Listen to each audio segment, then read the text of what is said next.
On va commencer. Bon, bonsoir, une fois de plus. Au nom de l'Association des prisonniers politiques chiliens en France, nous avons le plaisir de pouvoir projeter un film qui retrace la vie de deux camarades très chers à nous, engagés depuis plus de 50 ans. Alors, on va commencer. Bon, ce que je voudrais dire, que comment on va dérouler, on va passer les films. Après les films, il y aura le directeur Pedro Fidalgo qui est à mon côté pour pouvoir discuter sur le film lui-même. Et après, on discutera avec Dominique et Tardy ici pour voir pourquoi les choses et pourquoi nous faisons aujourd'hui cette rencontre. Bon, voilà. Je laisse la parole quand même à Dominique parce qu'il a 2 ou 3 mots à vous dire. Bonsoir. J'aimerais dédier cette soirée à une camarade à nous, Suzanne Lemanceau, qui est décédée samedi. C'était une militante de tous les instants, militante de la cause palestinienne, militante pour la libération de Georges Ibrahim Abdallah, qu'elle visitait depuis une quinzaine d'années à sa prison de Lannemezan, où il est détenu, vous le savez certainement, en otage du gouvernement français, alors qu'il est libérable depuis 1999. Donc Suzanne a particulièrement marqué ses combats anticapitalistes, anti-impérialistes. Elle s'est aussi battue pour la libération des prisonniers politiques d'Action Directe, enfermés depuis 20 ans, qui ont fini par être libérés et qui sont aujourd'hui tous en liberté. Voilà, c'était une militante une camarade à laquelle on était très attachés. Moi j'ai beaucoup milité avec elle aussi. Et cette disparition nous peine particulièrement. J'ai dit à ses camarades du comité pour la libération de Georges Ibrahim Abdallah ainsi qu'à son compagnon que cette soirée d'aujourd'hui lui serait particulièrement dédiée, puisque vous verrez, elle est au générique du film. Elle fait partie d'une séquence qu'on a tournée à l'entrée de la prison pour femmes de la Petite Roquette, dans laquelle j'ai été détenue, moi-même. Et Suzanne était toujours extrêmement sensible, réceptive à tout ce qui concernait l'enfermement. Donc je pense que ça ne peut que toucher les camarades chiliens qui eux-mêmes ont déjà vécu par le passé des situations similaires. Et je vous remercie de bien vouloir associer son souvenir à cet hommage que je lui rends et que certainement vous lui rendriez si vous la connaissiez. Merci.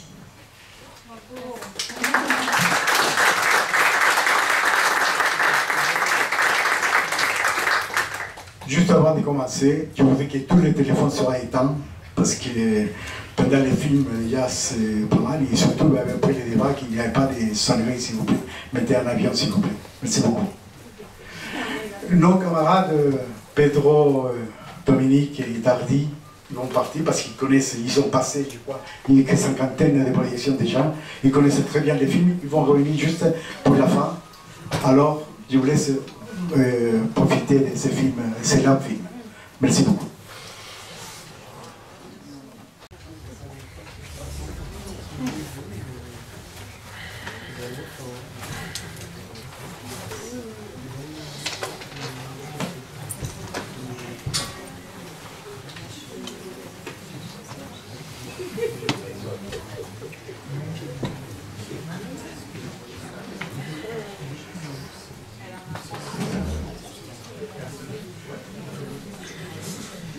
Continuer.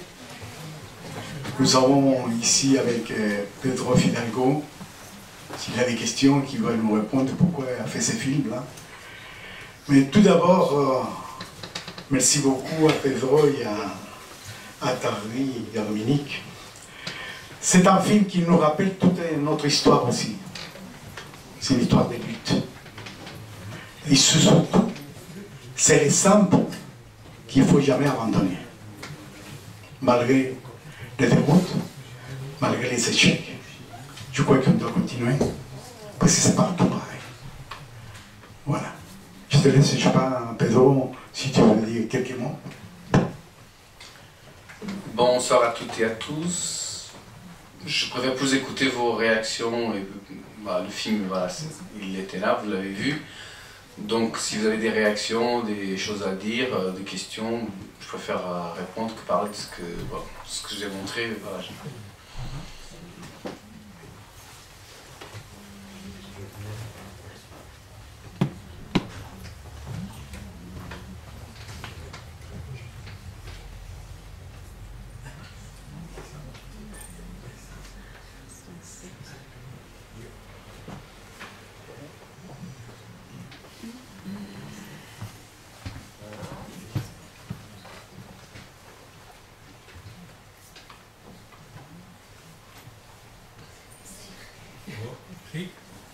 Cucciolo. No. No? Il allume. Ahí parece que sí. Sí. Sí. Premièrement, bon, je n'ai qu'à exprimer tout mon respect pour votre lutte et pour votre conséquence pendant tout ce temps-là. Mais il y a une chose qui me tracasse tout le temps, c'est l'effet du message qu'on communique. Je considère que, je suis sûr que vous serez d'accord, c'est un message très direct, très fort, très combatif. Et je me demande jusqu'à quel point ce type de message touche actuellement les gens. Il y a un fait qui est très significatif, qu'ici, il y a une majorité des gens qui sont des gens de notre âge. Quand je dis notre âge, moi j'ai presque 80 ans. Donc, j'ai vécu de loin, j'étais au Chili à l'époque de mai 68. Mais, je dis, c'est des termes qui je voudrais mettre en question peut-être par la signification qu'ils peuvent avoir dans les nouvelles générations. Je parle des termes comme impérialisme, c'est une réalité.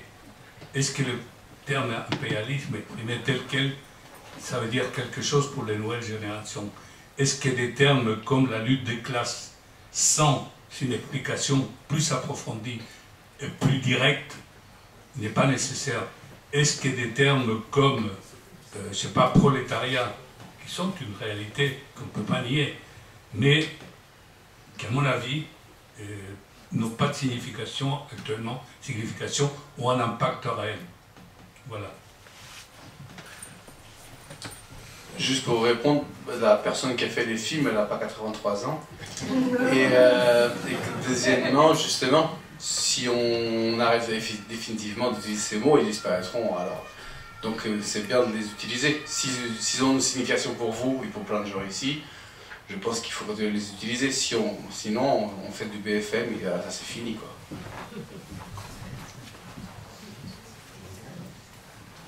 Ce qui nous intéresse, c'est de transmettre.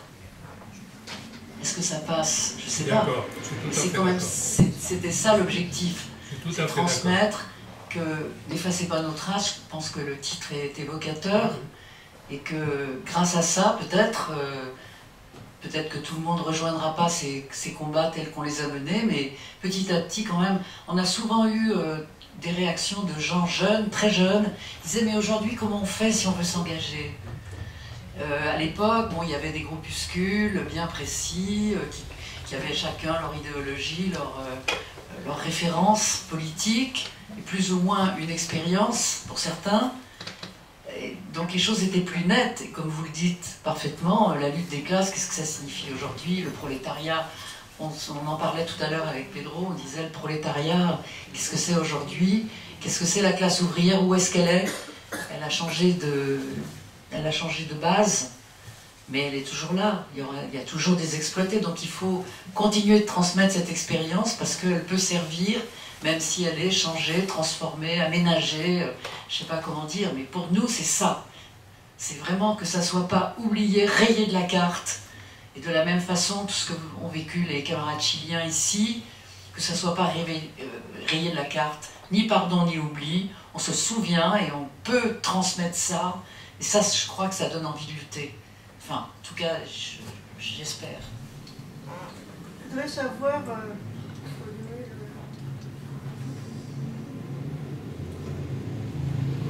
Oui, je voudrais poser une question un peu banale, mais combien de temps a duré le tournage? Comment ça s'est passé? Voilà.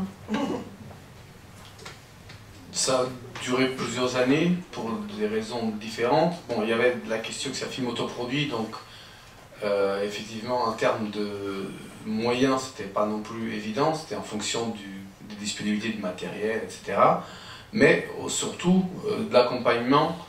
Moi, je voulais beaucoup travailler sur l'héritage et sur les traces qui peuvent venir des luttes du passé, parce que c'est un film sur une chanteuse, certes, mais c'est un film aussi sur les traces des luttes, parce que ces chansons ont un contexte précis, elles parlent de thématiques précises. Et en fait, quand j'ai rencontré Dominique et Jacques, ils étaient en train de faire un spectacle sur la guerre, contre la guerre, mais autour de cette thématique-là, avec des chansons antimilitaristes contre la guerre. Et effectivement, c'est un spectacle. La Première Guerre mondiale. La Première Guerre mondiale, oui. La Première Guerre mondiale. Et bon, c'était un spectacle très fort, très puissant, mais c'est pas tout à fait ce que je cherchais. Et je me suis dit, si je vais entrer en film sur la guerre, bon, là, c'est une autre histoire. Et voilà, c'était un autre film.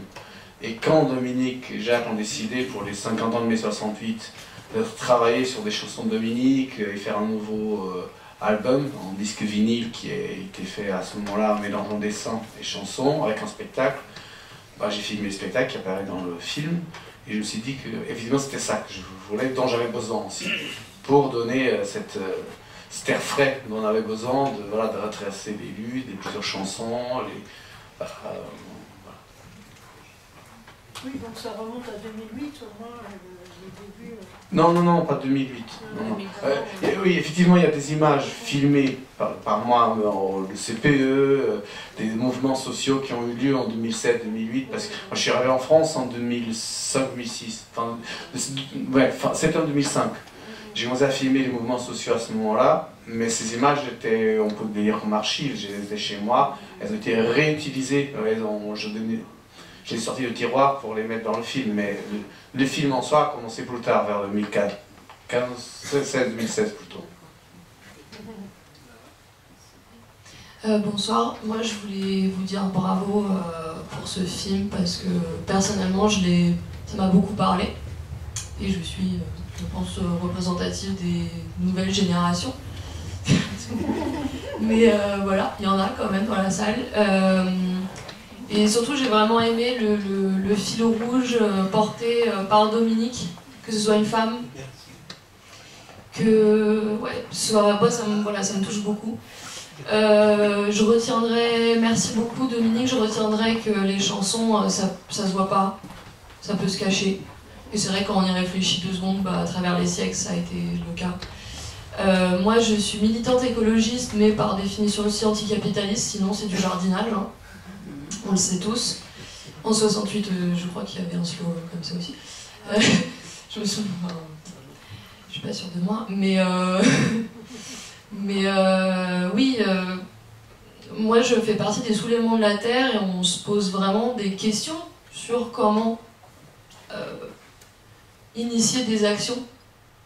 Ne réinventer, on n'invente rien bien sûr, mais réinventer l'action militante. Moi personnellement, mon point de vue en tant que jeune militante, c'est que les manifs, on n'y croit plus trop. Je suis aussi en cinéma, mais enfin pour l'instant, je suis dans l'impossibilité de travailler dessus, mais c'est toujours le même scénario, quoi. Et maintenant, on peut plus porter de masque à gaz, rien, plus de casque. C'est fini. Donc, en fait, c'est toujours de la répression violente. Encore, la dernière fois au village de l'eau, c'était pas très sympathique, c'est même de plus en plus effrayant. Mais on est en train de aussi essayer de voir à travers l'imaginaire ce qu'on peut faire, et je pense que oui, la musique elle est extrêmement importante. Donc moi je trouve que vous englobez toute l'histoire, enfin, une énorme histoire. Voilà, vous en êtes venu à parler des zadistes, et moi je pensais pas en fait que vous alliez aborder le sujet. Voilà. Et des animaux. Et des animaux, exactement, tout à fait. Enfin voilà, tellement de luttes convergentes en fait, on sait très bien que tout ça converge vers l'anticapitalisme finalement. Donc voilà, merci. Je voulais juste m'exprimer. Voilà. Merci à vous. Hein. Super témoignage et c'est bien parce que vous posez des exigences par rapport à nous. Alors donc c'est vrai qu'en 68, les problèmes écologiques, on n'en parlait pas beaucoup, il n'y avait pas de mouvement vraiment structuré, ça n'intéressait pas du tout les médias. Des événements, mais même aujourd'hui, ce qui s'est passé pour la 69 par exemple, c'est monstrueux. Je veux dire qu'on ait été gazés des mecs, des militants dans les arbres, les faire tomber de je sais pas combien de mètres dans les habitats qu'ils avaient construits dans les arbres pour défendre ce territoire contre des travaux publics énormes qui vont complètement défigurer et bousiller la faune et la flore. Bon, je trouve que c'est une action particulièrement exemplaire. Et la façon dont ils ont été traités, c'est fasciste, direct, quoi. Enfin, il n'y a pas 36 façons de le qualifier. Donc ça, pour nous, ça a été quelque chose qui a été à l'époque très peu évoqué, très peu l'objet de lutte. Et aujourd'hui, on se rattrape. Et bravo au soulèvement de la Terre. Et ça, c'est une voie formidable pour votre génération. Enfin, je pense que c'est la voie même. Et que ça rejoint tous les combats anticapitalistes et anti-impérialistes. Anticolonialisme. Oui, bien sûr. C'est la même chose. Oui. On n'oublie pas les colonies. La colonisation, pardon. Donc moi, ça me fait très plaisir votre réaction et je trouve qu'elle est très constructive et motivante. Moi, j'ai vraiment adoré le film. Je ne m'attendais pas du tout à ça. Et effectivement, c'est à la fois plein d'émotions et plein de révoltes. Ça donne la paix dont on a besoin en ce moment parce que c'est très... ça reste dans l'actualité complètement. On n'est pas du tout dans le passé. C'est un passé qui perdure. Et c'est exactement ce que vous dites tout le temps. Il y a un fil qu'il faut absolument garder.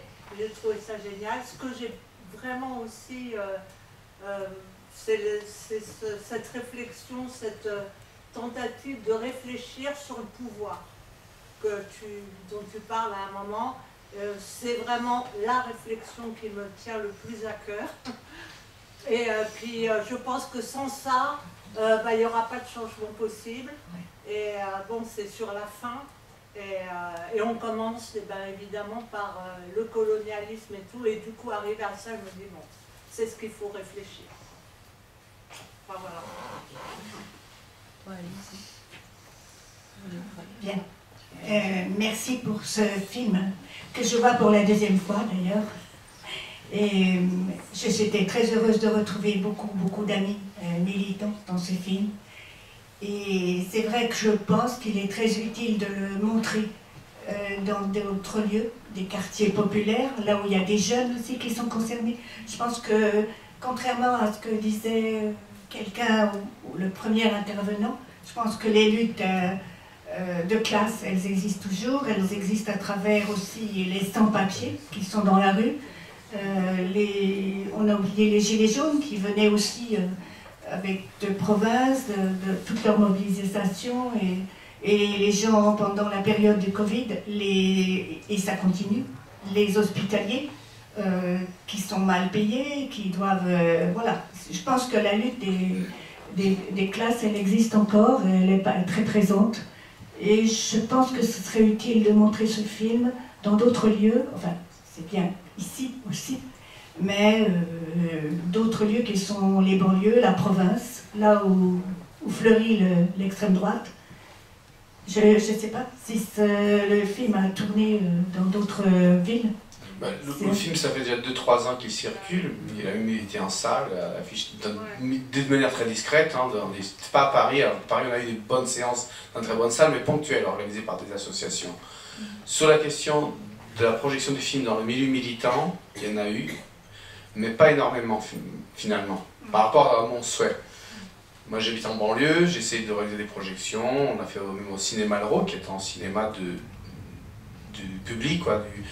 Bon, il y a eu un public qui était présent, mais cet imaginaire qu'on peut se faire de ce qu'il y a du quartier populaire, les ouvriers de banlieue, etc., c'est plus compliqué.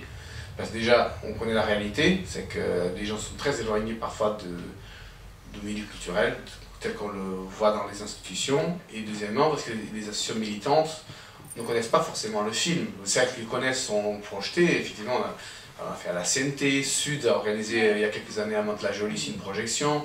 Donc il y a eu des syndicats qui en sont réappropriés. Après c'est un film qui parle d'une chanteuse. Il faut aussi que les gens sachent quel est le contenu du film, au-delà que c'est un film sur la chanson, parce qu'ils peuvent peut-être pas faire le lien tout de suite, c'est aussi ça. Donc s'il y a des militants dans la salle, oui, voilà, s'il y a des militants dans la salle qui ont envie de faire des choses, on est toujours partant pour aller nourrir là où il faut. Ça me paraît important, voilà. Parce qu'il invite à un débat ensuite, et ça serait bien que vous soyez là aussi dans la mesure de vos possibilités. Mais je pense qu'il est très justement incitatif à un débat et aussi à la connaissance pour des jeunes générations d'un passé qu'ils ne connaissent pas, d'un passé de lutte. Voilà. Alors on n'a pas eu beaucoup de réactions de la projection à Santiago, mais enfin quand même sachez que le film a été projeté là-bas, puisque Pedro y était. La première fois que j'ai été projeté, c'était à la librairie du Monde diplomatique. Par des copains qui sont ici. Voilà. Alors je ne sais pas, ça serait intéressant aussi de savoir les réactions des gens là-bas, à partir de leur propre pratique, de leur propre expérience aussi, et de la lutte et de la répression. Ça aurait été très instructif pour nous, puisque quand même le Chili est assez présent dans le film. Et pour cause. Oui. Il faudra le projeter de nouveau, parce que cette fois, il était qu'en français. Donc on a invité des gens, ils sont venus, que des gens qui parlaient français. On avait averti que c'était en français. Et il y a eu un bon débat. Diego était là, on a parlé, mais il va falloir le montrer. Oui, encore avec une traduction. On va s'en occuper. On était très contents de l'avoir présenté avec nous. Je sais, c'est bien, tu l'as dit. Mais j'avais oublié le fait qu'il n'y avait pas de sous-titrage.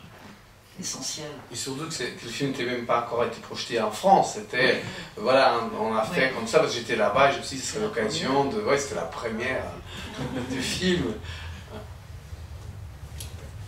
Moi, je voudrais surtout remercier déjà Dominique pour au moins 2 chansons qui, moi, depuis que je milite, ont marqué.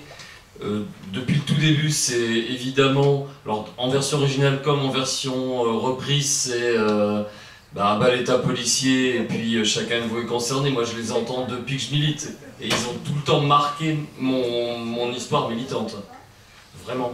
Et merci à Pedro de rappeler dans ce film que la lutte, c'est évidemment ces moments où on peut prendre des coups, mais c'est des principes qui tiennent la durée. Et c'est énormément de rencontres, énormément de moments humains sans lesquels on ne pourrait pas continuer. Merci.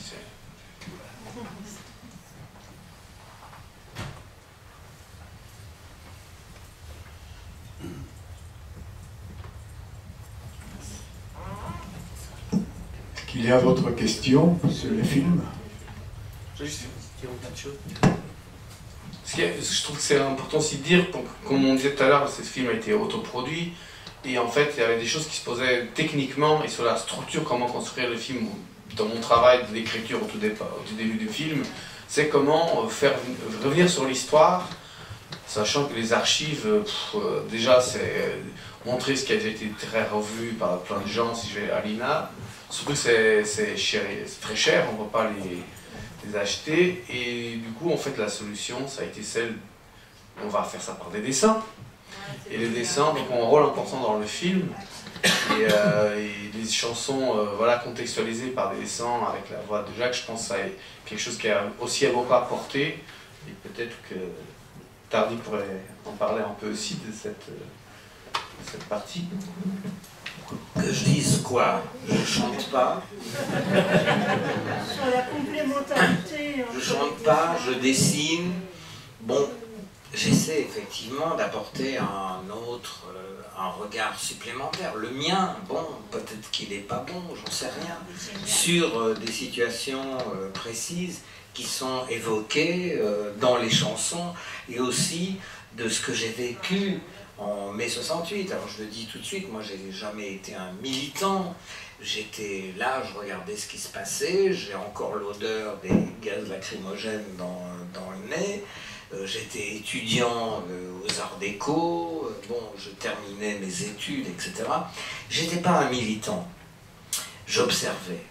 J'allais dans les réunions, à l'école, etc.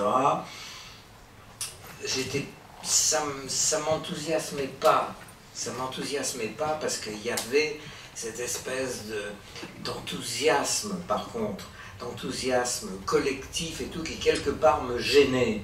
J'avais l'impression que ça bloquait un petit peu ce qu'on avait à dire, sortant de soi-même, parce que à partir du moment où ça ne correspondait pas à une idée générale qui était exprimée par des types qui étaient, Nana aussi, dans le cadre de l'école, qui avait le sens comme ça de la répartie, de la parole, et ça collait pas. Donc moi, j'ai décidé, à partir de ce moment-là, de me retirer de ça et de m'exprimer à travers des histoires dans un moyen d'expression qui, à l'époque, commençait à avoir un petit peu une petite réputation, etc. Mais bon, pas ça. Après, ça a augmenté tout ça. Mais c'était la bande dessinée. Alors la bande dessinée, c'était pratique parce que c'est un moyen d'expression économique. Vous n'avez pas besoin de mobiliser des comédiens et tout, parce que bon, ce qui dominait tout ça, c'était quand même le cinéma, c'était l'image, hein, l'image animée, etc. Bon, c'était pas le cas de la bande dessinée, évidemment, ça ne pouvait pas produire cet effet, mais ça avait l'avantage d'être économique et de raconter à peu près la même chose que ce qu'on voyait sur des écrans. Alors, est-ce que c'était bien reçu, perçu, compris par le lecteur? Je n'en sais rien, mais c'était une façon de s'exprimer direct, comme ça, qui ne coûtait pas un rond. Donc c'était le moyen qui, moi, m'a d'emblée enthousiasmé. Et à partir de ce moment-là, évidemment, il faut chercher des histoires, ce qu'on va raconter, ce qu'on veut véhiculer. Alors il y a toute une période d'apprentissage où on est un petit peu pris en main par des scénaristes ou par des rédacteurs en chef. En l'occurrence, c'était Goscinny qui était rédacteur en chef de Pilote et tout. Bon, je me suis vite détaché de ce canard. Mais l'idée, c'était d'obtenir le maximum de liberté d'expression avec un moyen d'expression économique qui fonctionnait avec une feuille de papier, un crayon, et voilà. Donc, pour moi, c'est ça.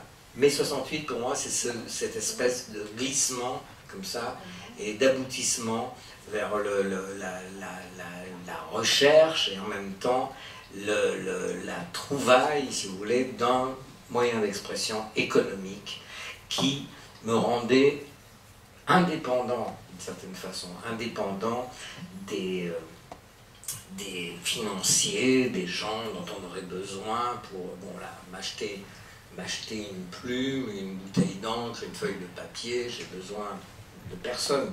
La seule chose dont j'avais besoin, c'était d'un éditeur.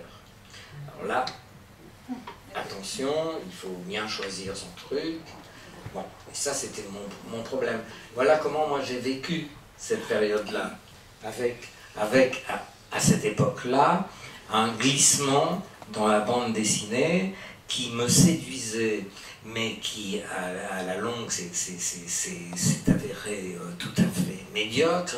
C'était ce qu'on appelait des bandes dessinées adultes, dites pour adultes, qui en réalité n'étaient pas du tout pour adultes, mais qui à l'époque étaient éditées par Eric Losfeld, qui publiait des choses comme Barbarella, Jodelle, etc., qui étaient à tendance plus ou moins érotique, mais un érotique très soft.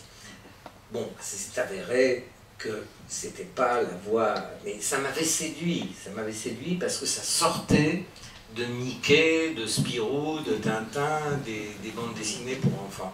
Donc il y avait cette idée comme ça de monter, d'aller un petit peu dans chercher un public adulte. Mais c'était pas la bonne direction. C'était pas la bonne direction. Il a fallu attendre, il a fallu comprendre comment ça fonctionnait avant de trouver son terrain d'expression qui était celui de...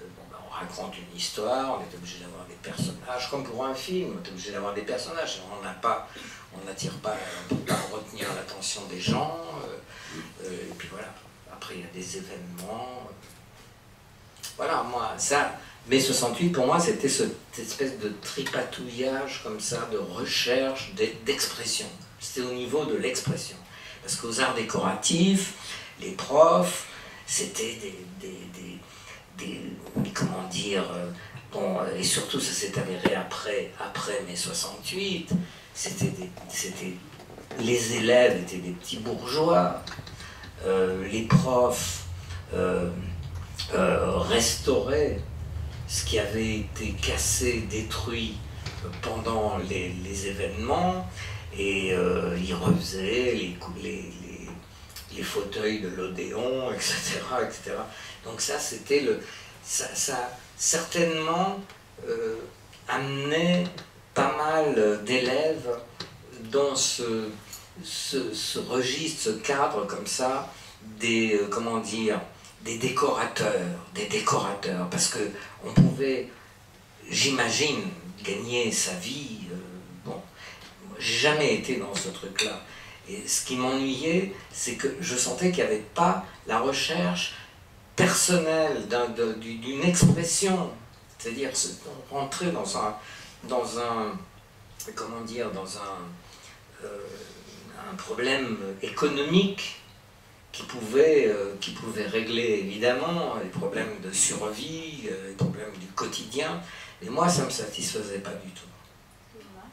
C'était une forme de militance alors, ce que vous faisiez, une manière, pas une militance peut-être collective, mais c'était une forme aussi de...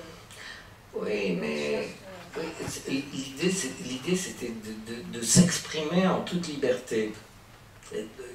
Essayer d'atteindre ça.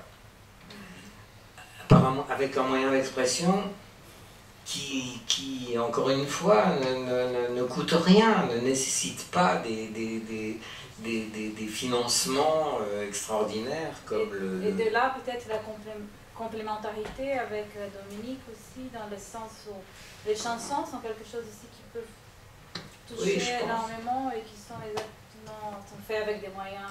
Oui, mais la chanson, il faut des musiciens, oui. Il faut... Bon. Bien sûr. Il y avait les affiches qui étaient un grand moyen d'expression. Oui.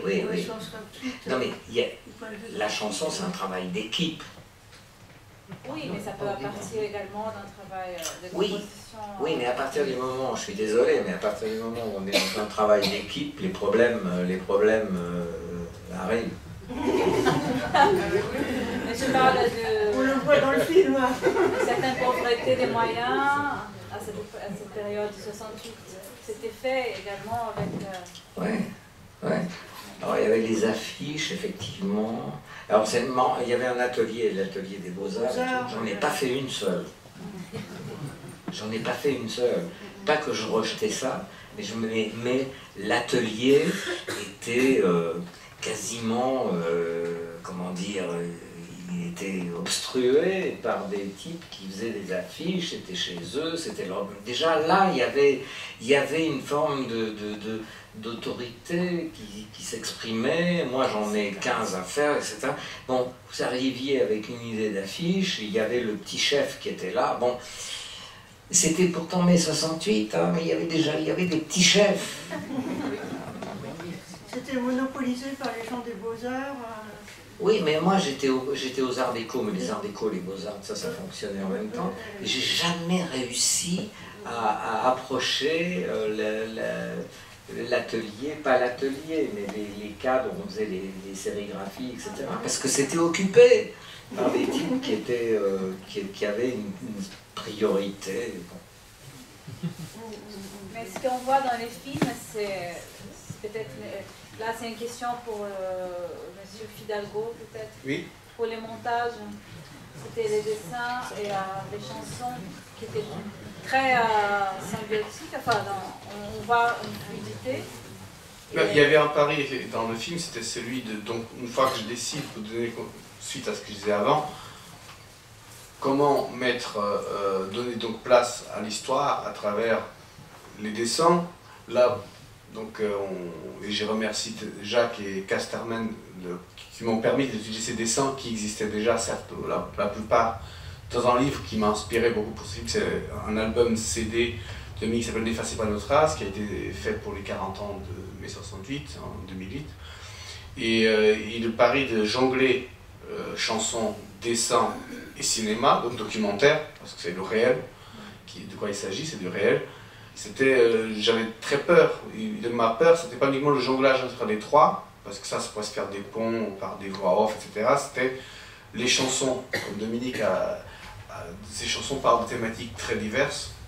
Comment elles vont coller les unes, moi j'ai collé les unes aux autres. On va parler d'action directe, on va parler de droit d'asile, on va parler de la lutte de la souffrance animale, on va parler de mai 68, l'adoption, la surdité, plein de choses qui sont abordées dans les chansons. Et donc c'est pas les chansons de Mick sont très directes, c'est vraiment les mots ne veulent pas dire une autre chose, ce qu'on entend c'est ce qui est dit, c'est pas une chanson de Léo Ferré que l'on peut interpréter parce que c'est surréaliste, non c'est pas ça. C'est une chanson très, donc on n'a pas trop de choix. Mal de Léo Ferré. Mais bon, c'est pas une chanson, j'ai pas la liberté d'aller explorer mon interprétation de la chanson, c'est pas ça. Même s'il y a parfois des tentative d'essayer de comprendre, d'actualiser sur des propos du présent, parce que les chansons sont ancrées dans le présent. À Ballet à policier, on va pas montrer des images d'aujourd'hui, mais on ne décontextualise pas la chanson. On sait que c'est une chanson ancienne, qui est remise dans le présent, et il y a d'autres qui sont vraiment juste sur le présent. Et ça, c'était ma grande difficulté, que j'avais très peur de rater. Apparemment, ça a marché. Je voulais vous demander à une époque, lors de la présentation d'un film sur les fusillés de la Première Guerre, dans lequel, dans le débat après, vous participez, et vous avez parlé à un certain moment d'un projet que vous aviez à l'époque de faire une bande dessinée sur la Colonia Dignidad au Chili. Est-ce que c'est un projet qui continue, Oui, oui, j'ai eu ce projet,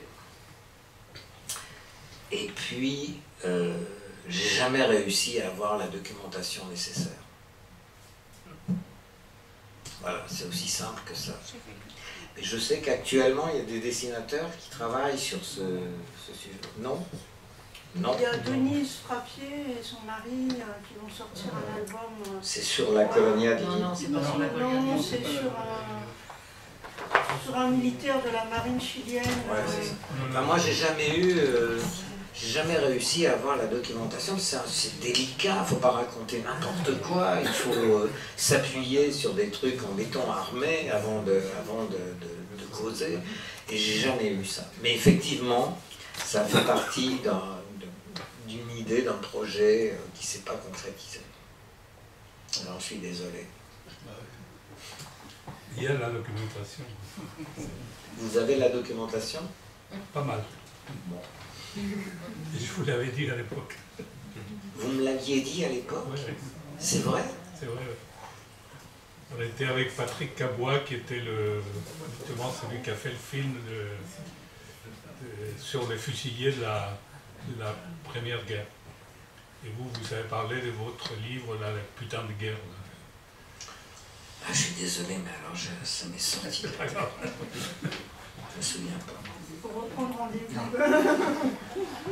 Dans tous les cas, on peut t'aider parce qu'on connaît vraiment ceux qui dirigent aujourd'hui l'association. Et peut-être ils ont beaucoup de documentation, mais on va parler après s'il y a encore dans l'intérêt de poursuivre parce que serait intéressant. Je ne sais pas s'il y a d'autres questions sur le film, parce qu'on n'a pas fini.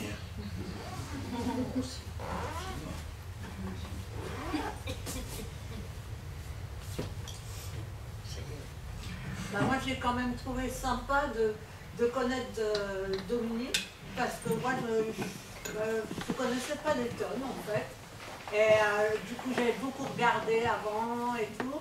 Et ta trajectoire m'interpelle beaucoup. Je trouve que de tenir le choc et de tout le temps réactualiser comme ça les choses, ça m'a donné vraiment la patate, quoi. Ouais, c'est... on a besoin. Bon, non, pas de questions? Bon. Un commentaire seulement, c'est à la fin, Dominique, il parle quand il regarde l'expo de mes sous-titres, et qu'après il dit, mais je m'en fous de cette exposition, parce que ça ne représente pas, c'est quoi. Et donc là, la réflexion, ça va, je crois, en partie à ce que Fernando disait au début, comment on transmet, quels sont les moyens de transmettre, c'est ce qui cette lutte-là, et c'est surtout, et ça se voit très bien dans les films, que la lutte il y a 50 ans, parce qu'ils sont plus de 50 ans, 68, ça se répète d'une autre façon, mais ça se répète de la même façon, l'État il intervient de la même façon, les organisations ils se défendent, mais à la fin on est toujours à peu près pareil, on est toujours partant en fait. On est toujours partant, et la force du film, c'est qu'il nous dit, mais continuons. Et la question, c'est quel instrument, quelle est la meilleure façon de transmettre aux générations futures, à part l'exemple seulement. C'est la vie qui nous pousse. Enfin, quand on sait ce qui se passe à Gaza, on ne peut pas rester indifférent, on ne peut pas fermer sa gueule.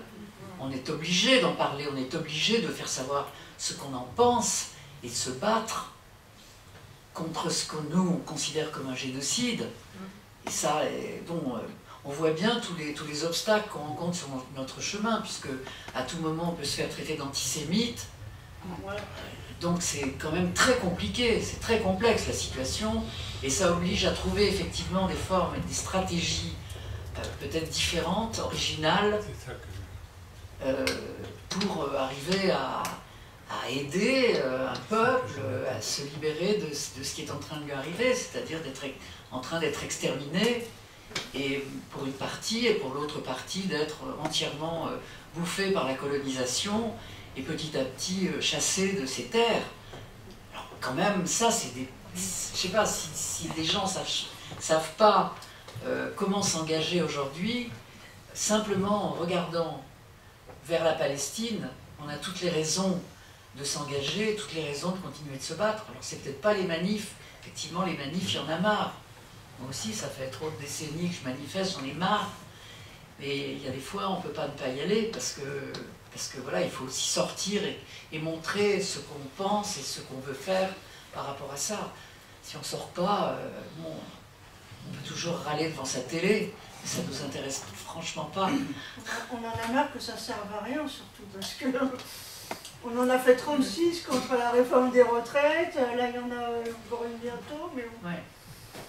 Non, parce qu'on est dans une situation politique particulièrement... comment dire, merdique et embrouillée, mais par rapport à Gaza, je veux dire, là, les choses sont quand même très claires. C'est un combat qui nous incombe, absolument. Enfin... Excusez-moi, c'est justement ces problèmes-là. Quand on parle de génocide, c'est différent de savoir en quoi consiste un génocide. Le mot génocide, la signification du mot. Et pour nous, pour ceux qui avons été témoins, moi j'étais dans des missions là à Palestine, et je sais qu'est-ce que c'est la colonisation. Mais la colonisation, c'est un mot. Jusqu'à quel point, quand je dis colonisation, celui qui la reçoit comprend vraiment les significations, ce que signifie le queue devant les checkpoints, les humiliations quotidiennes de la part de l'armée d'occupation. Donc les problèmes, et c'est là où je me pose le problème du langage, de dire comment est-ce qu'on transmet tous ces sentiments qu'on a connus parce qu'on a été témoin, parce qu'on a une sensibilité à ce type de situation, comment est-ce qu'elle la transmet, avec quels mots, avec quels moyens, avec quelle façon on transmet ces sentiments, cette nécessité d'agir à des gens qui ne sont pas déjà convaincus. C'est ça le problème. Je pense que parfois on a un peu tendance à parler déjà à ceux qui sont déjà convaincus. Et c'est là, c'est à ce moment-là, quand je mets en question le type de langage que nous utilisons. Le film. Le film. Jacques. Alors, quel type de langage? Quel type de langage? Alors on peut avoir, on peut faire un documentaire, par exemple, je pense. Une bande dessinée. Hein? Oui, une bande dessinée. C'est quoi? Ou une bande dessinée. Oui. Oui. Bon, on peut raconter une histoire parce qu'il ne faut pas ennuyer les gens, il faut embarquer la personne avec laquelle on veut parler, à laquelle on s'adresse. Et à mon avis, une des meilleures façons, c'est de raconter une histoire. Alors attention, à partir de ce moment-là, il y a un grand danger. Comment est-ce qu'on va tourner tout ça? Comment est-ce qu'on va amener la personne qu'on veut convaincre, qu'on veut amener à accepter ses idées, etc. Comment est-ce qu'on va procéder? Alors c'est le problème de la narration, c'est le problème de... Et à partir de ce moment-là, on va être accusé d'être dans la poésie, de faire de la décoration, d'être en dehors de la réalité. C'est ça le problème. Comment combiner le principe même d'une histoire, d'une narration, pour embarquer le lecteur, le spectateur, l'auditeur, etc. Comment doser tout ça? Je ne sais pas. J'avoue, je ne sais pas. Ce que je trouve très intéressant dans la façon dont vous le formulez, c'est que justement ça pose la question de comment on commence par s'adresser aux sentiments et est-ce qu'on réussit à basculer un moment dans la raison pour que... Non mais c'est ça, me semble-t-il, l'enjeu, oui, effectivement. Mais voilà, j'ai pas de recette, j'ai pas de réponse. Je trouve que ça y est beaucoup dans vos albums. Mais... Bah écoutez, si vous pensez que c'est le cas, ça me fait plaisir, mais c'est toujours difficile, c'est très difficile d'embarquer les gens en disant est-ce que je suis pas en train d'abuser, de tricher, surtout pas. C'est une question, c'est le problème que je me pose en permanence. C'est-à-dire, avec les documents, avec le recul, on a des informations, mais attention, quelquefois ces informations s'avèrent être tout à fait foireuses et infirmées 3 jours plus tard. Donc il faut faire très attention. Alors à partir de ce moment-là, on peut utiliser un moyen de narration, un principe de narration, avec un personnage, qui en fait, le personnage qui va s'exprimer, c'est moi, c'est vous, c'est moi. Donc, il y a une espèce de recul, il y a un effet de recul à partir de ce moment-là. C'est-à-dire que je ne suis plus en train de faire un ouvrage d'histoire, n'est-ce pas, mais de parler de la façon dont un personnage a vécu, la façon comment il a vécu tel ou tel événement. Bon, à partir de ce moment-là, vous en pensez ce que vous voulez, je me suis peut-être totalement planté, mais laissez-moi au moins l'avantage d'imaginer que j'ai été sincère. Bon.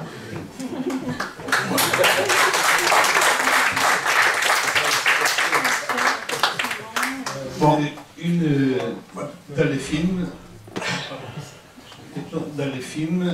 on utilise un autre moyen très important, que c'est la chanson. Et je trouve qu'aujourd'hui, ce type de chanson, ce type de direct, hein, très direct par rapport à ce qu'on dit, on utilise moins, je ne sais pas si je me trompe, mais on les trouve moins dans les manifs. Je crois que c'est très important parce que ça fait partager un message. Oui, mais il y a des camions sonos maintenant. Ouais, ça fait taire tout le monde. Moi, j'ai la nostalgie des manifs où tout le monde chantait ensemble l'International. Ouais. Plus personne, les jeunes ne connaissent pas l'International. Alors peut-être vaguement le refrain, mais pas plus, quoi. Et ça, c'était fédérateur, c'était quelque chose qui rassemblait les gens sur les objectifs de lutte. Et ça, c'est complètement fini. Il n'y a plus de lecteurs de CD, on est en train de... Enfin, c'est hallucinant, je veux dire. Comment petit à petit, on nous enlève des moyens de communiquer, on ne s'en rend même pas compte. Vous achetez une voiture aujourd'hui, il n'y a plus de lecteur de CD. Pourquoi? J'ai gardé la mienne jusqu'à dans 30 ans, si je suis assez vieille. Non mais, ça signifie quelque chose quand même. Hein, l'abrutissement sur les smartphones, j'en parle même pas. Bon, on préfère marcher dans la rue en parlant à quelqu'un, on sait à je sais pas qui, à un anonyme, que d'écouter de la musique. Donc il y a aussi quelque chose à faire nous, puis une résistance à avoir contre cet abrutissement, cette fermeture, ce truc qui empêche qu'on communique avec le voisin dans le métro ou n'importe où, quoi. Moi je trouve ça. Alors moi je veux bien continuer d'écrire des chansons, mais la dernière fois qu'on en a parlé avec quelqu'un avec qui je bosse, il m'a dit oui mais maintenant les CD personne n'en achète. Ah où je vais les chanter mes chansons. La chanson Spotify. Moi j'ai jamais écouté une chanson sur Spotify. Je sais même pas ce que c'est. Oui elles y sont, mais j'ai jamais été les écouter. Je voulais vous poser une question, est-ce que c'est vous qui faites la voix off? Oui, c'est vous. Parce que vous avez utilement rappelé que le slogan CRSSS datait de 1948. Et ce qu'il ne faut pas oublier quand même, c'est qu'en 1948, pour la grève des mineurs, je crois que c'était des mineurs, il y a eu 12 ou 18 morts. Alors qu'en 68, il n'y a eu aucun mort. Oui, mais ça, c'est ce qu'on nous dit tout le temps. Oui, il y en a eu. Il y en a eu, mais ça n'a pas été... Daniel Auvernay, mais c'était en 71. Ah non, c'est pas Pierre Auvernay, ça n'a rien à voir. Non, mais en 68, il y a eu des morts, il y a eu des anonymes. Oui, il y en a un dont je sais d'ailleurs le nom. Il y a eu Gilles Totin. Il y a eu Gilles Totin à Flins. Et puis il y a eu des inconnus. Il y a quand même eu une sacrée répression. Vous faites un parallèle avec ce qui s'est passé en Argentine et au Chili. Mais c'est sans commune mesure quand on voit le nombre de morts, etc. Mais c'est pas un coup d'État. Oui. Mai 68, c'est avant tout un mouvement ouvrier. C'est une révolte ouvrière et étudiante. C'est d'abord étudiant. Oui, d'abord étudiant. Et après, j'ai rappelé quand j'ai fait le montage, j'ai choisi ce passage parce qu'il ne s'agit pas forcément. Elle a vu une voix off, c'est pas une voix off, c'était en texte d'un spectacle. Oui. Et que, en fait, quand ce parallèle est fait, c'est une réponse à Daniel Cohn-Bendit qui dit dans la radio que c'est une grosse connerie de dire que CRSSS c'est pas. Alors qu'il faut bien rappeler que les étudiants s'inspiraient. Là, on ne fait pas de comparaison de mort ou pas mort, est-ce qu'il y a 18 morts en 48 ? Voilà, mais pour contextualiser, j'ai même tenu à garder une image d'archive de 48, qu'on voit plus tard dans le film, pas à ce moment-là, parce que ça serait trop facile, voilà. Mais plus tard, on voit CRSSS effectivement écrit en 48 dans la grève des mineurs. Voilà. Donc, moi, je pense que ce qui est important, c'est de dire qu'une personne qui était quand même, qui a donné sa tête, son visage pour mai 68, qui a retourné un peu sa veste, voilà, ou beaucoup sa veste, vient maintenant contredire et faire du révisionnisme dans les plateaux de télévision en disant c'était des conneries, tout ça, finalement c'était un esprit libéral qui apparaissait, alors qu'en réalité on parle d'une grève de 10 millions de travailleurs qui étaient en grève, à occuper les usines et les lieux de travail, c'est pas une moindre grève, ils étaient en train d'occuper.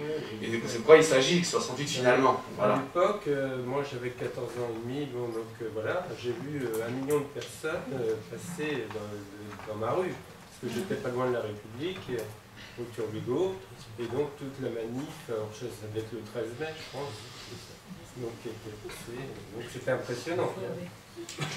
Bon, Je voudrais profiter quand même, avant qu'il parte tout le monde, de que cette soirée-là, j'avais prévu de dire à nos camarades Tardy et Dominique, ou Dominique et Tardy, pour ne pas être ni sexiste ni tout ça, c'est que ils ont fait, nos camarades, vous dire, en nom de l'association des prisonniers politiques, que ce sont des camarades qui nous reflètent tellement.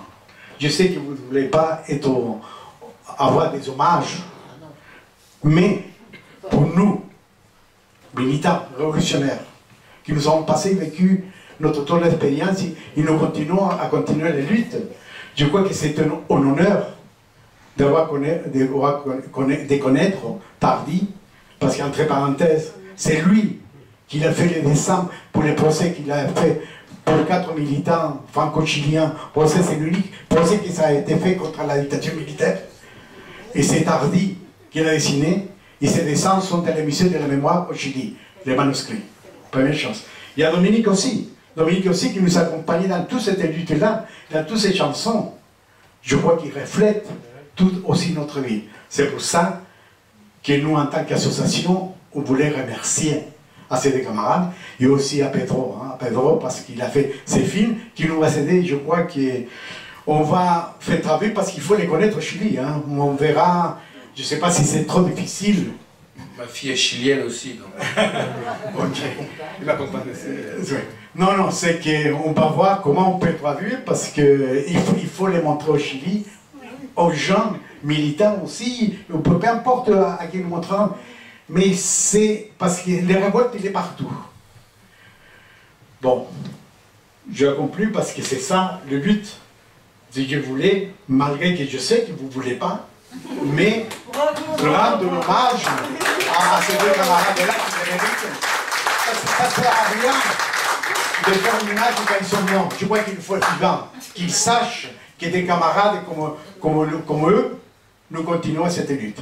Et je voudrais aussi dire que nous avons fait notre 11 septembre et dire que la lutte continue et surtout qu'ils ont lutté parce que la Palestine devient un État au moins une fois malgré les génocides qui sont en train de se faire en Palestine. Je crois que c'était lutte-là. Bon, dernière annonce, je sais qu'ils ont des choses qu'ils peuvent vendre, vous pouvez les acheter, il y a des choses. Je voudrais savoir aussi, et profiter parce que les samedis 21, ces samedis-là, on commémore la fête chilienne, et la Fédération des associations chiliennes, ils font une fête. Et on voudrait aussi aider à nos camarades et les modes diplomatiques qui sont en train de passer des bons moments et voir si vous pouvez être aidés pour des souscriptions parce que là, il faut continuer à y presse indépendante parce que sinon, ils vont mourir, il n'y aura aucun moyen de communication au Chili. Je vous amène si vous pouvez faire, là, et la publicité, on a commencé et samedi, on sera là, justement, là, pour aider ça et profiter. Il y a un stand là qu'on fera là pour faire ça, et si vous pouvez venir, c'est dans la salle Robespierre. C'est la salle, oui, mais là, oui, c'est la salle Robespierre à Ivry. C'est à côté du métro Ivry, le terminus. Bon, voilà, tout ça. Et voilà. c'est samedi. Voilà. Oh, c'est samedi 21, c'est pour ça qu'il est dit. Ok. À partir, faut donner le... À partir de midi. C'est ça. Bon, si vous n'avez pas de questions, au nom de l'association des prisonniers politiques, je vous remercie de votre présence. Et je vous dis aussi pour septembre, vous verrez là qu'il y a des choses qui n'a pas déterminé les dates, mais il y a une rencontre avec un photographe qui a fait beaucoup de photos sur le processus chilien. On verra si c'est possible ici ou pas, mais on va trouver une salle. Sinon, on peut avoir aussi une rencontre avec Je suis Chueca qui fait un livre sur Winnipeg. Winnipeg, c'est le bateau qui a amené les immigrés au Chili. Là, ils sont en train de faire. Et lui aussi, il pourra venir peut-être ici à la Maison d'Amérique latine en novembre. Bon, voilà.